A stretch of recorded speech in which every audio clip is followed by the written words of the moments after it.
આજરોજ રાજકોટ મ્યુનિસિપલ કોર્પોરેશનની સ્ટેન્ડિંગ કમિટીની બેઠક હતી। રાજકોટ શહેરના 18 વોર્ડની અંદર અલગ અલગ વિસ્તારોમાં અલગ અલગ વિકાસ કામો માટેની રાજકોટ મહાનગરપાલિકાના ભારતીય જનતા પાર્ટીના શાસકો દ્વારા અમે લોકો સ્ટેન્ડિંગ કમિટીની બેઠક બોલાવતા હોઈએ છીએ।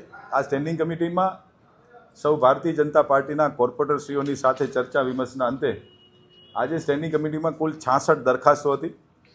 આ 66 દરખાસ્તોમાંથી 210 કરોડ 1,52,000 એટલે કે 2 અબજ 10 કરોડ જેવી રકમના ખર્ચે રાજકોટ શહેરના અલગ અલગ વિસ્તારોની અંદર રાજકોટ શહેરના શહેરીજનોને કોઈ મુશ્કેલી ન પડે એના માટેના વિકાસ કામોની આજે કુલ દરખાસ્તો હતી। એમાંથી 210 કરોડની એટલે કે 2 અબજ 10 કરોડની દરખાસ્ત આજે મંજૂર કરી છે।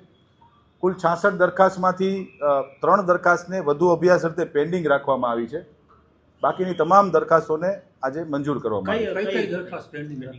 દરખાસ્ત નંબર 4 જે પેન્ડિંગ રાખવામાં આવી છે એ રાજકોટ મહાનગરપાલિકાના જે સિક્યુરિટીનો જે કોન્ટ્રાક્ટ છે એ સિક્યુરિટીની દરખાસ્ત ગઈ સ્ટેન્ડિંગ કમિટીમાં પણ પેન્ડિંગ હતી અને આ સ્ટેન્ડિંગ કમિટીમાં પણ વધુ અભ્યાસ અર્થે પેન્ડિંગ રાખવામાં આવી છે। દરખાસ્ત નંબર 5 છે રાજકોટ મહાનગરપાલિકાના જુદી જુદી શાખાના કર્મચારીઓના જે પગાર ધોરણ વધારવા માટેની અને ગ્રેડની જે દરખાસ્ત હતી એ વધુ અભ્યાસ અર્થે પેન્ડિંગ રાખવામાં આવી છે। અને કુલ દરખાસ્ત number 38 ward number 7 ward number 14 અને વોર્ડ નંબર 17માં પાર્ટ વોર્ડની અંદર ડીઆઈ પાઇપલાઇનના કામ અંગેની દરખાસ્ત હતી, એ પણ મારા દ્વારા પેન્ડિંગ રાખવામાં આવી છે। જેનું કારણ એ છે કે હું માહિતી માગું છું અધિકારીશ્રીઓ પાસેથી કે રાજકોટ શહેરમાં હવે કયા કયા વોર્ડની અંદર ડીઆઈના કામો થઈ શકે એમ છે।